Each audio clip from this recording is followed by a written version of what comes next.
नमस्कार, मिथिला मंच न्यूज में आपका स्वागत है। मैं हूं मनोज। और बता दें, जब भी किसी विषम परिस्थिति में दरभंगा से आवाज़ उठती है तो इसकी गूंज दिल्ली तक जाती है। और मिथिला मंच न्यूज ने यही कार्यक्रम प्रारंभ किया है, दरभंगा से आवाज़ दिल्ली लोकसभा चुनाव तक के लिए। हम बता दें, हमारे साथ राजनीतिक दल से भी हैं और खासकर छात्र के समस्याओं के लिए, युवा के लिए रोजगार और शिक्षा पर कार्य करने वाले नेता आज हमारे साथ हैं। आज इनकी जो जवाबदेही है, इन लोगों ने जो अपने कार्यशैली के आधार पर दरभंगा के युवाओं को रोजगारों के लिए क्या हक की लड़ाई लड़ी है और क्या सरकार ने इन युवाओं के लिए रोजगार और शिक्षा उपलब्ध कराए हैं, इस मुद्दे पर चर्चा करेंगे। काफ़ी अहम मुद्दा आज रहेगा हमारा, और है दरभंगा से उठी लोकसभा की आवाज़। बता दें, हमारे साथ लेफ्ट फ्रंट के नेता हैं इधर, और बीजेपी युवा के नेता हैं, एबीवीपी के नेता हैं, जदयू से ये नेता हैं जो बताएंगे आपको। सबसे पहले हम सवाल ये किया है, युवाओं के लिए सरकार ने क्या किया? युवाओं का देश है हमारा। युवाओं के लिए सरकार ने अपने विभिन्न योजनाओं में प्रमुखता के साथ योगदान दिया है। हमारे मोदी जी, देश के यशस्वी प्रधानमंत्री मोदी जी बार बार ये कह रहे हैं कि केवल सरकारी नौकरी पाना ही युवाओं के लिए रोज़गार नहीं है। रोज़गार के लिए बहुत सारे ऐसे सृजन हुए हैं, कौशल विकास योजना आया है, जिसके आधार पर युवाओं को पहले रोज़गार के लिए तैयार करने की जो पहल हुई है वो एक ऐतिहासिक पहल है। पहले रोज़गार के लिए लोगों को तैयार करने की प्रक्रिया शुरू हुई है। पहली बार किसी सरकार ने इस प्रकार के कदम उठाए हैं। मुद्रा बैंक योजना के अंतर्गत रोजगार देने के प्रति जो मोदी जी के सरकार ने अपना प्रतिबद्धता दिखाया है वो ऐतिहासिक है। 10 करोड़ से ज़्यादा लोग अभी तक मुद्रा बैंक योजना का लाभ उठा चुके हैं, जिसमें से करीब 30% लोग मुद्रा बैंक से पैसा लेके और वापस भी कर चुके हैं, और अपने छोटे छोटे रोजगार को, जैसे कोई हजाम का काम करता है, कोई कुम्हार का काम करता है, जो छोटा छोटा कुटीर उद्योग का काम करता है, उन लोगों को मुद्रा बैंक योजना के तहत पैसा देकर सरकार की तरफ से। पहले कितने प्रतिशत आप संतुष्ट हैं? 100 का 100% संतुष्ट। चलिए, आप पहले राउंड में हम चर्चा करें, उसके बाद आपने सुना क्या इन्होंने कहा, क्या लगता है कहाँ तक इनका वक्तव्य सही है? हम बालुंद भाई के बात से पूरा सहमत छी। प्रधानमंत्री नरेंद्र भाई मोदी जी के अध्यक्षता में देश में बहुत सारा रोजगार के प्रोग्राम भ रहल छै। स्किल इंडिया डेवलपमेंट छै, कुटीर उद्योग छै, एहि सब तरह के बहुत योजना निकलल छै जे हम अभी पूरा अहाँ के नहीं बता पाएब, कहे कि हमरो पूरा याद नहीं है। लेकिन एखन हम टीवी पर, न्यूज पर देखैत रहै छी रोजगार के लेल। आ सही कहलखिन, सरकारी नौकरी लेबाक एकटा प्राथमिकता नहीं होबाक चाही।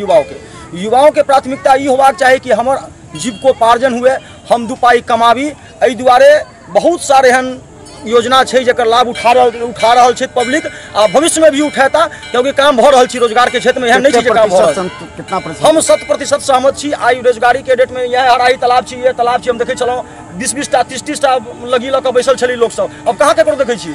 अहूँ देखैत हेबै तऽ बैसल छलिए, भर दिन लगी मारै छलिए, यही से बैस कऽ जे है से। अब कहीं कोई आदमी सब अपना रोजगार में लगा हुआ है, कोई लोन लेकर रोजगार में लगा हुआ है, कोई और रोजगार में लगा हुआ है। सब आदमी संतुष्ट है अपने अपने जगह पर, बस विपक्ष का हंगामा है। चलिए, ये बताओ, शिक्षा के क्षेत्र में खासकर क्या उपलब्धि हुई है? सरकार ने क्या दे दिया है?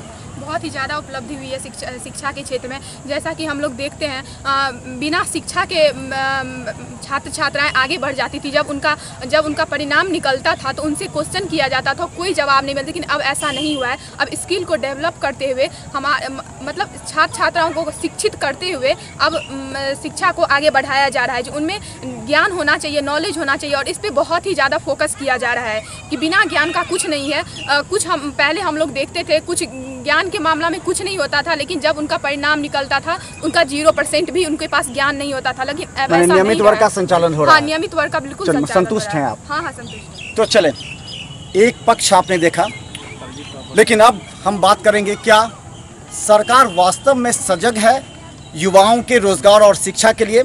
अगर है तो युवाओं को कितना प्रतिशत लाभ मिला, और रोजगार उपलब्ध कराने के लिए सरकार ने युवाओं को, जो कौशल विकास की बात कर रहे हैं, क्या कौशल विकास केंद्र पर जा करके इन लोगों ने देखा है कि वहाँ सही से वो शिक्षा दी जा रही है कि नहीं? क्या संदीप जी, आपने सुना होगा? देखिए, सबसे पहले तो इस सरकार का जो रोजगार का फार्मूला है, जीविकोपार्जन को भी ये रोजगार मांगते हैं। पकौड़ा बेचना एक रोजगार है, पान का दुकान करना रोजगार है। तो निश्चित रूप से रोजगार का जो इनका फार्मूला है वो यही है। और रोजगार का जो वादा था, रोजगार देने का जो वादा 2014 में था, वो किस तरह से फेल हुआ है ये सारे लोग जान रहे हैं। ये हमको बताने की ज़रूरत नहीं है। आप देख लीजिए कि देश स्तर पर जो रोजगार को लेकर आंदोलन चल रहा है, कोई संगठन उसके साथ नहीं है। लोगों ने स्वतंत्र रूप से रोजगार मांगी इंडिया करके एक बैनर बना लिया है और ज़बरदस्त प्रदर्शन चल रहा है। अभी आप देखिए कि दिल्ली में SSC पेपर लीक हो गया, लगातार पेपर लीक हो जा रहे हैं। रोजगार के नाम पर सिर्फ और सिर्फ खानापूर्ति हो रही है। तो रोजगार एकदम नहीं है। रोजगार के लिए हाहाकार मचा हुआ है, लोग सड़कों पर संघर्ष कर रहे हैं। और जहाँ तक शिक्षा का सवाल है तो शिक्षा तो एकदम चौपट है। कोई ऐसी बहाली नहीं आई है जिससे वर्ग नियमित संचालन हो रहा है। और अभी आप देखिए कि लगातार 2014 से रोजगार शिक्षा को बर्बाद करने के लिए UGC के माध्यम से MHRD लगातार नए नए नियम निकाल रहे हैं। अभी हाल ही में खबर आई है कि 62 विश्वविद्यालय को ऑटोनॉमी दे दिया गया। ऑटोनॉमी बहुत सुंदर शब्द है, स्वायत्ता का मामला है, लेकिन ये स्वायत्ता जो है ये आर्थिक स्वायत्ता दे रहे हैं। हम जिस विश्वविद्यालय में पढ़ रहे हैं उस विश्वविद्यालय में हमको 70% पेमेंट करना होगा और मात्र 30% UGC देगा। तो एक तरफ रोजगार नहीं है, एक तरफ कह लीजिए कि लगातार आर्थिक स्थिति घटती आ रही है और शिक्षा के नाम पर ये कह रहे हैं कि आपको यूनिवर्सिटी चलाना है तो आपको 70% पैसा वसूलना होगा छात्रों से। रोजगार नहीं मिलना ये अर्थव्यवस्था के लिए बहुत बेहतर है, इन्हीं के मंत्री ने कहा। तो रोजगार नहीं मिलेगा तो अच्छा होगा, ये तो इनके मंत्री कह रहे, तो रोजगार कहाँ दे रहे हैं?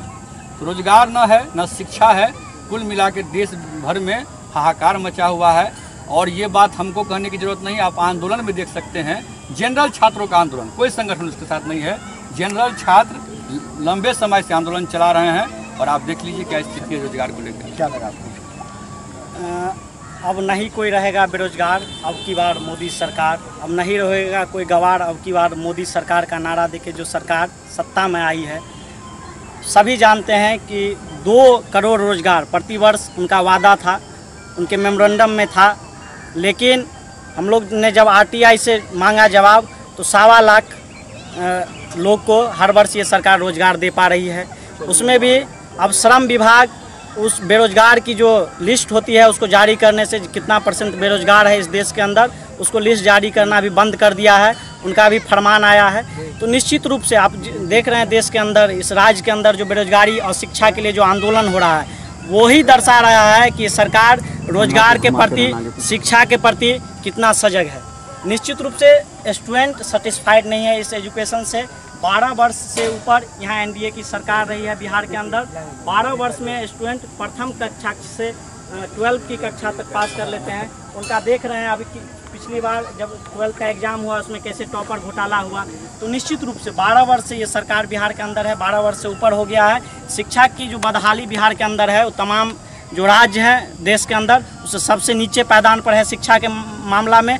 और रोजगार के मामला में भी पूरे विदेश में सबसे नीचे स्थान पर है। सिर्फ करोड़ों का सूट पहन लेके विदेश में जाके वहाँ के उद्योगपतियों को भाषण देके कि भारत बदल रहा है, भारत डेवलप कर रहा है, लेकिन हकीकत इस देश के अंदर है। प्रतिशत आप अंक देंगे अगर देना चाहेंगे तो?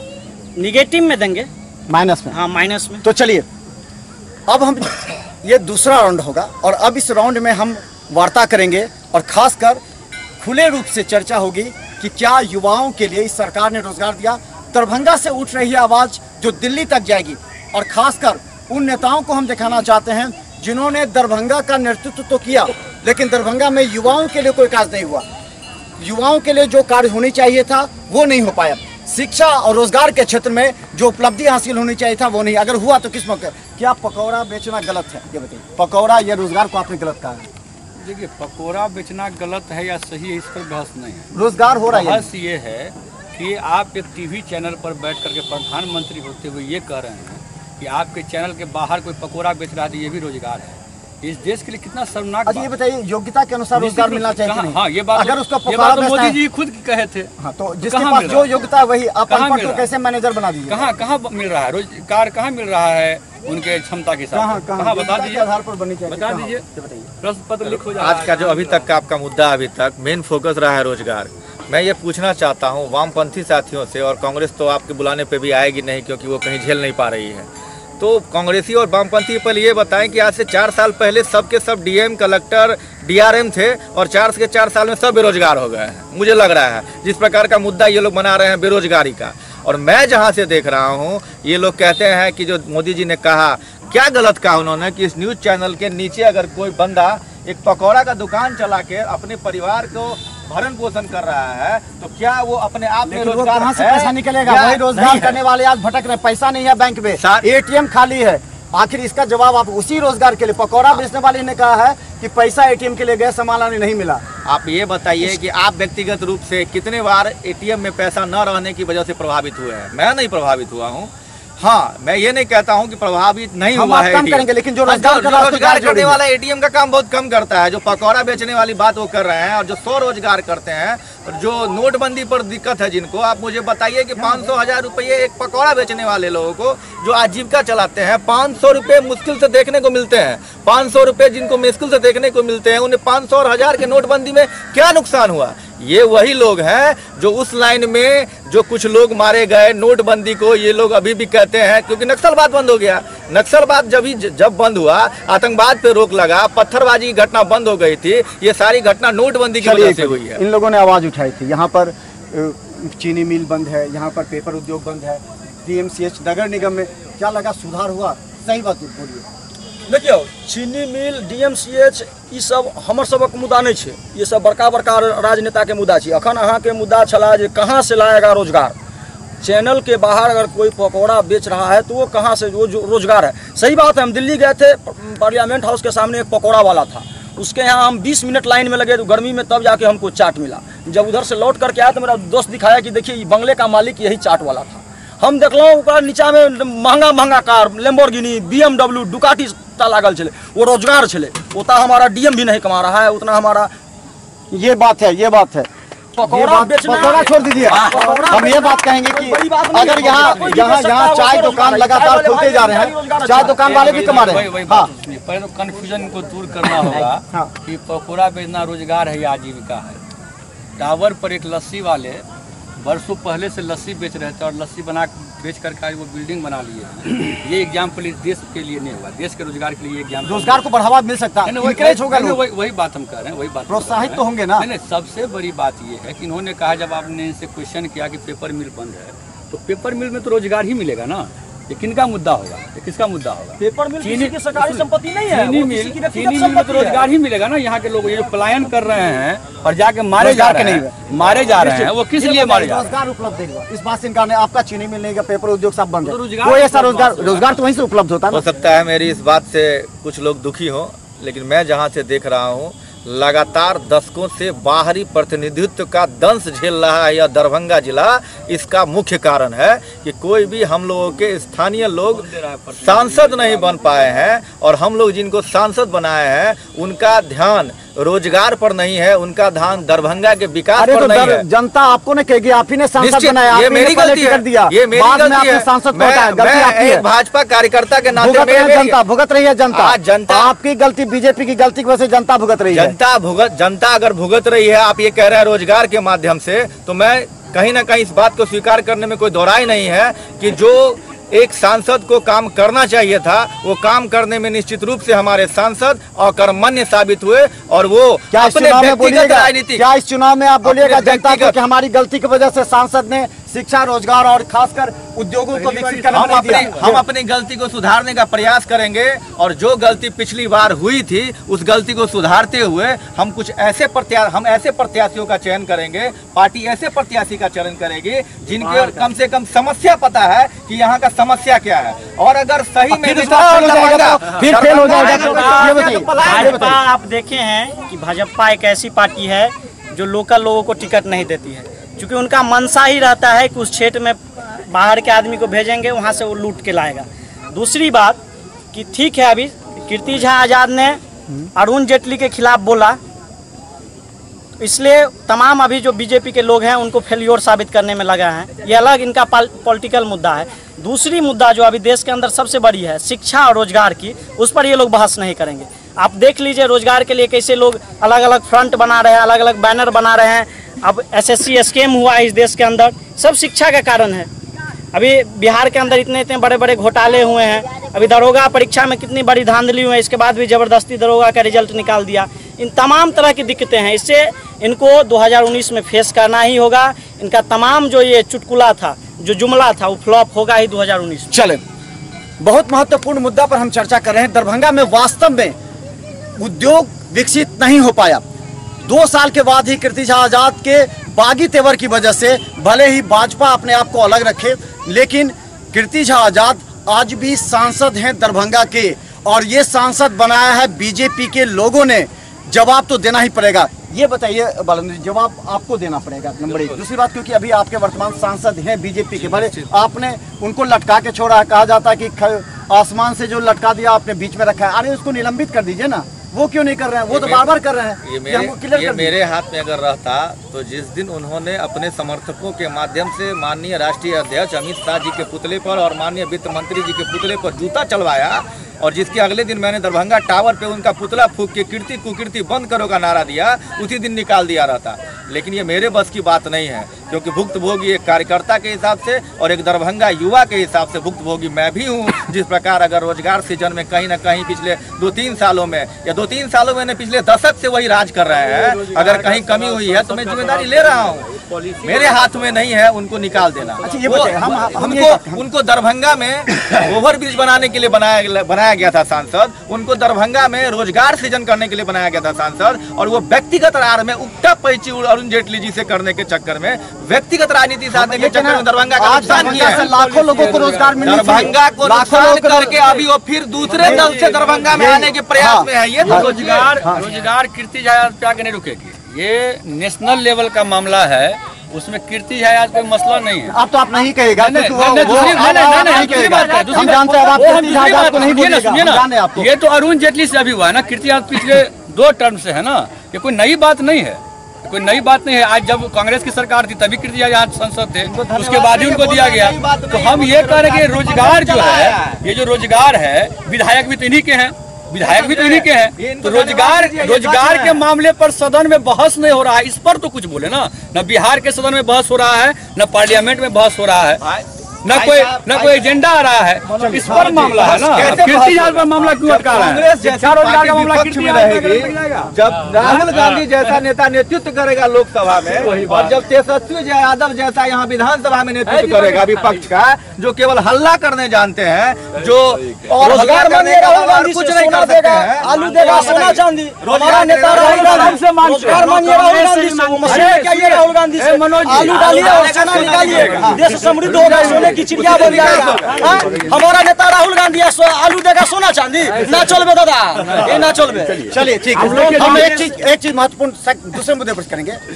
दरभंगा में 5 सालों में क्या विकास हुआ? क्योंकि आज ये आवाज उठ रही है दरभंगा से पहली बार किसी चैनल ने प्रमुखता से, और हम गांव भी जा रहे हैं, हम गांव के क्षेत्रों में क्या विकास हुआ उसकी भी रूपरेखा हम दिखाएंगे।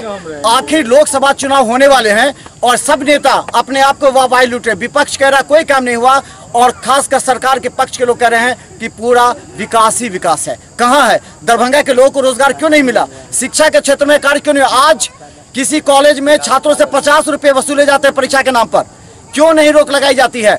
आज विश्वविद्यालय क्षेत्र में पैसे रखे हुए भी किसी भी कॉलेज का आंतरिक विकास नहीं हुआ। ये बताइए, क्या अब देखिए वास्तविकता बात बताइए, जो पिक्चर है वो दिखाइए आप। ये शिक्षा के क्षेत्र में जो लगातार धांधली हो रही है, इसका जनक ये एनडीए सरकार नहीं है। किसी भी भ्रष्टाचार का हम जनक नहीं है। भ्रष्टाचार एक समाज का हिस्सा है। भ्रष्टाचार कहीं न कहीं समाज में पनपता है, जैसे अच्छाई पनपती है। अब यहाँ मिथिला क्षेत्र के लोगों में ये बात खासी देखी जाती है कि जेकरा यहाँ भर पेट दही चूड़ा भेट गल तेकर वाह वाह हो गल, जे VC साहब नीक भोज करा देला तहन VC जय जय भ गेला, प्रवेश परीक्षा पर नाम पर क्यों बात नहीं करे छे। यहाँ बहुत मुद्दा छै, मानव अहाँ के गप ठीक है, ललित नारायण मिथिला विश्वविद्यालय शिक्षा का दंश झेल रहा है, लेकिन इस दंश को झेलने वाले हमारे अपने ही भाई हैं, हमारे अपने ही साथी हैं, जो चमचाई दलाली के कारण इस शिक्षा को बदहाल किए हुए हैं। ये हमारे बाहर के लोग कौन रोकेगा? कौन रोकेगा? ये बताइए, आप देखे होंगे कि क्या समस्या थी इस क्षेत्र में, खासकर स्कूल में नामांकन में पैसे लिए जाते थे। आपने खुद देखा है कि क्लास भर का संचालन नहीं हो पा रहा है, क्लास स्कूल कॉलेज छात्र नहीं आ रहे हैं। आप छात्र नेता किस तरह आप उसके निदान के लिए हम छात्राओं को खुद आगे बढ़ना होगा। जब तक हम किस तरह बढ़िएगा? जैसे कि हम लोग कुछ दिन पहले यहाँ पे तालाबंदी किया गया था उसके खिलाफ, तो ऐसे ही हम लोग खुद जब तक आगे नहीं बढ़ेंगे तब तक नहीं होगा। हम लोग जब तक खुद इस पे ध्यान देंगे कि हम लोग पैसे से काम चला लें, जैसे कि विपक्षी दल के नेताएं करते हैं, हम लोग खुद इतना खुद नेतृत्व करने वाले नेता ही जब तक जागरूक नहीं, जब तक उनसे क्वेश्चन एक में पूछा जाता है कि ये क्या होता है तो वो खुद जवाब नहीं देते हैं। आपको कुछ दिन पहले की बात बता रहे हैं, राहुल गांधी से जब पूछा गया कि आप रोजगार में, जब तक हम लोग देखते हैं एनसीसी हो या कुछ हो, उससे कितने प्रतिशत लोगों को रोजगार मिलता है, और उनसे जब सवाल किया गया कि एनसीसी क्या होता है, लेकिन वो इसका आंसर नहीं दे पाए। वो नेतृत्व करने वाले नेता क्या हम लोगों को रोजगार दिलाएंगे? आप रोजगार की बात करते हैं, आप खुद तो पहले शिक्षित हो जाइए तब तो कुछ। और जहाँ तक हम लोग को खुद हम लोग इतना भ्रष्टाचार झेल रहे हैं, तो हम छात्र छात्राओं को खुद आगे बढ़ना होगा और इसके खिलाफ आवाज उठाना होगा। जब तक हम बुलंद नहीं होंगे तब तक कुछ नहीं हो सकता है। तो चले, अब एक बात बहुत गंभीर मुद्दा है, अभी जो दरभंगा का शिक्षा व्यवस्था है, क्या उससे रोजगार उपलब्ध हो पाएगा?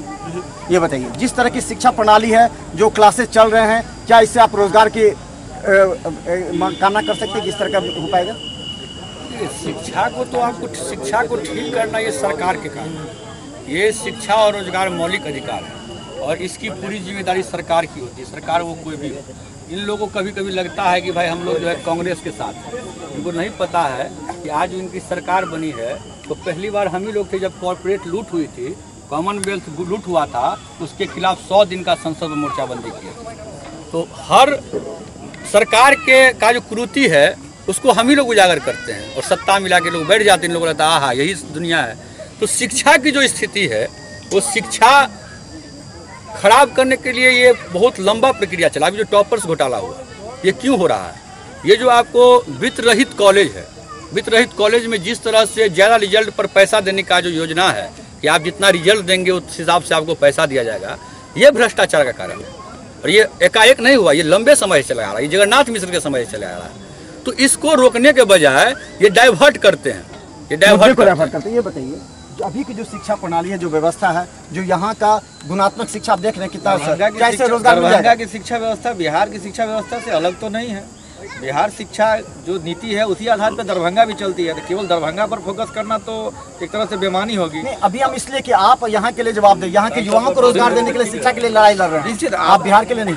हम युवा, जहाँ तक रोजगार की बात है और शैक्षणिक योग्यता के आधार पर रोजगार की बात है, तो क्लासेज की जहाँ तक बात है, समस्या की जहाँ तक बात है, उसी के समाधान के लिए बरसों बाद छात्र संगठन का चुनाव कराया गया है। और छात्र संगठन के चुनाव में एक तरफा एबीवीपी की सब जगह जीत हुई है और सूरज हम लोगों का अध्यक्ष बना है। तो जो समस्याएं व्याप्त है उसको उजागर भी कर रहा है, किसी का दबाव में नहीं आकर। परसों की भी एक घटना आपने सोशल मीडिया पर देखी होगी, जो घूस लेते हुए ऑन लाइव रिकॉर्ड करके विश्वविद्यालय अध्यक्ष एबीवीपी के ने जनता के सामने दूध का दूध और पानी का पानी किया है और ये कहा है कि कोई भी भ्रष्टाचारी अब विश्वविद्यालय में बख्शा नहीं जाएगा। जो चोरी, जो घूस, जो भ्रष्टाचारी करेगा उसे जो छात्र संगठन के नेता सूरज चुने गए हैं और पूरे एक जो भी सदस्य छात्र संगठन के हैं, एबीवीपी के जितने भी एक का जुझारू कार्यकर्ता हैं, वो इस नए छात्र संगठन और अपने अध्यक्ष के शक्ति से, अपने संगठन के शक्ति से विश्वविद्यालय से भ्रष्टाचार को हटा कर रहेंगे और बहुत जल्द आपको ये देखने को मिलेगा। तो चले, आज हमारा प्रथम दिन है, लेकिन हम बता दें प्रत्येक दिन ये इसी जगह पर हमारी लगेगी चौकड़ी और हम यहाँ के नेताओं से पूछेंगे कि आखिर दरभंगा के हित के लिए आपने क्या किया। अगर नहीं किया तो जवाब दे कौन है? क्या जनता हर बार छलेगी? जनता हर बार किसी प्रतिनिधि को चुनेगी या बाद में वो पार्टी से असंतुष्ट होकर दरभंगा की जनता को बीच में अधर में लटका देंगे और यहाँ के विकास से मुंह मोड़ लेंगे? चले हम बात करें, लेकिन अंतिम जाते जाते हम कहेंगे कर्नाटक चुनाव है। कर्नाटक चुनाव को लेकर के सभी विपक्ष एक तरफ हैं और भारतीय जनता पार्टी की साख दांव पर लगी है। क्या लगता है ये कर्नाटक चुनाव में कुछ कर पाएंगे या फिर 100 से नीचे सिमटेंगे या फिर क्या? अमित शाह तो खुद बोले हैं कि कर्नाटक का सबसे भ्रष्ट यदि कोई होगा तो लोजपा सरकार है। वो भाजपा पहले बोले थे, बाद में फिर नहीं, वो बाद में क्या बोले वो छोड़िए ना, तो जो मन में है वो आ ही गया सामने। वो तो समय के साथ हालत तो बहुत खराब है, तो अब इस पर क्या बोलना है। उनकी हालत खराब है और यदि ईवीएम बाबा का नहीं चलेगा जादू तो उनकी स्थिति, माने ईवीएम का इसमें भी आप लोग बताएगा अगर जीतेंगे तो? ऐसी बात नहीं है, ऐसी बात नहीं है, लेकिन जो स्थिति है उसमें जाने वाले देश के तमाम एटीएम का जो पैसा है वो कर्नाटक अभी चला गया है। आप देखें कि जो पाकिस्तान से, कब्रिस्तान से जिन्ना जी भी आ गए थे, तमाम लोग नीरव मोदी वहाँ से कैंपेन कर रहे हैं। तो निश्चित रूप से जीत हार वो तो रिजल्ट बताएगी, लेकिन बहुत मशक्कत कर रही है वहाँ बीजेपी। उनका वो किसी भी वहाँ के चुनाव में वो मुद्दा पर बात नहीं करते हैं। उनकी तमाम रैलियाँ वहाँ अगर इस बार जीत होती है तो आप लोग मानिएगा कि नहीं वास्तव में काम हो रहा है? नहीं या फिर काम, जनता को कहेगा कि छलावा, जनता धोखे में आ गई, क्या कहेगा? हाँ जनता एकदम धोखे में आएगी अगर वहाँ बीजेपी की सरकार धोखा बनेगी, में क्योंकि आ ही पूरा देश अभी धोखे में जा रहा है। तो कर्नाटक की जनता के साथ इमोशनल ब्लैकमेल भी कर सकते हैं बीजेपी, इस समय वो बहुत आगे हैं तमाम पार्टियों से। चलिए, यानी कि अगर कर्नाटक में जीती है तो ईवीएम बाबा की भी बात ये लोग कहेंगे विपक्ष, या फिर कहेंगे कि छलावा हुआ है। क्या लगता है कि इस बार आपकी स्थिति कैसी है? गिनती पहले में तो मैं गिनती भूल चुका हूँ डर रहे थे बहुत ज्यादा आप। नहीं, मैं गिनती भूल चुका हूँ कि पिछले 4 सालों में कितनी जगह कांग्रेस की सरकारें थी और वो चली गई। इनको अभी भी नजर नहीं आएगा। उत्तर गोवा, छत्तीसगढ़, राजस्थान, मध्य प्रदेश, जहाँ जहाँ भी चुनाव हुई है, उत्तर प्रदेश, हिमाचल, असम, जहाँ भी चुनाव हुए हैं, जहाँ भी चुनाव हुआ, बंगाल और केरल, ये लोग बोलेंगे ना, वहाँ पर तो हम ज्यादा अभी नहीं बोल पाएंगे, नहीं तो तुरंत हम लोगों पे सांप्रदायिक होने का आरोप मर देंगे। लेकिन केरल और बंगाल ये लोग दूसरा माहौल कर दिए हुए हैं। लेकिन बाकी जहाँ जीत हुई है केवल मोदी जी के किए गए कामों की जीत है। उत्तर प्रदेश की शानदार जीत केवल मोदी जी के किए गए कार्य की जीत है। विधायक लगे हुए हैं आपके लगातार, मंत्री है तब न लग रहा है। अमित शाह खुद कैंप गर्व की बात है कि है तब लगेगा। आज वामपंथियों के पास अगर 100 सांसद हो जाए तो वो घर में बैठा के रखेंगे। अगर 200 विधायक हो जाए तो घर में बैठा के, है भी नहीं है किसी के पास, तो कहां से लगाएगा? एक बात बता दो कि प्रधानमंत्री नरेंद्र मोदी जी ने कहा था कि पार्टी मेरी माँ है। वो प्रधानमंत्री बाद में है, पहले भारतीय जनता पार्टी का एक कार्यकर्ता है। हर एक सांसद, हर एक विधायक पहले बीजेपी का एक मामूली कार्यकर्ता है और कार्यकर्ता के नाते जाता है प्रचार करने के लिए। और जहां उसका विधायकी है, जहां उसकी सांसदगी है, वहां अपना काम करके दिखाता है और काम के आधार पर लगातार जीत दर्ज कर रही है। और इसका नतीजा और कहीं मैं नहीं दिखा रहा हूं, बस आप ये उत्तर प्रदेश की जो स्थिति थी, लगातार दंश झेल रहा था, उसको जो निकाल के योगी जी बाहर लाए हैं। और ये जीत वैसी जीत नहीं है, 7.5 करोड़ शौचालय 4 साल में बने हैं। इतना ही नहीं, अभी तक 30 लाख से ज्यादा ऐसे खाता खुले हैं जिनको अभी तक कभी बैंक से नसीब नहीं होने दिया गया, क्योंकि कांग्रेस के लिए केवल बैंक बना था, जनता के लिए नहीं।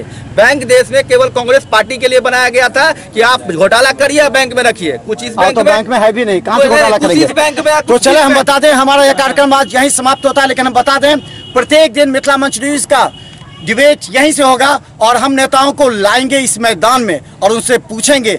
दिल पर हाथ रखिए और उसके बाद आप लोकसभा की तैयारी में जुटिए, क्योंकि जनता के साथ हर बार छलावा नहीं होना चाहिए। और जनता को शिक्षा रोजगार के नाम पर, खासकर यहाँ के रोजगार के लिए जो आपने सपने दिखाए हैं युवाओं को, उन्हें पूरा करना आपका हक था। अगर नहीं किए तो आप विफल हैं। हालांकि कर्नाटक का चुनाव इस बार बहुत कुछ बता देगा आगामी आने वाले लोकसभा चुनाव के लिए। अगर 100 से ऊपर बीजेपी जीतती है, जैसे 140 की बात अमित शाह ने कहा है, तो अगर 100 से ऊपर जीतती है तो निश्चित तौर पर यह लग जाएगा कि बीजेपी देश में निश्चित तौर पर अपनी बढ़त हासिल कर रही है, उसका लोकसभा में आ गया। अब अगर हारती है तो बीजेपी को बहुत बड़ा झटका लगेगा, जिसका सीधा सभी विपक्ष गोलबंद होकर लोकसभा चुनाव में। तो दरभंगा से उठी है आज आवाज जो लोकसभा चुनाव तक जाएगी। धन्यवाद।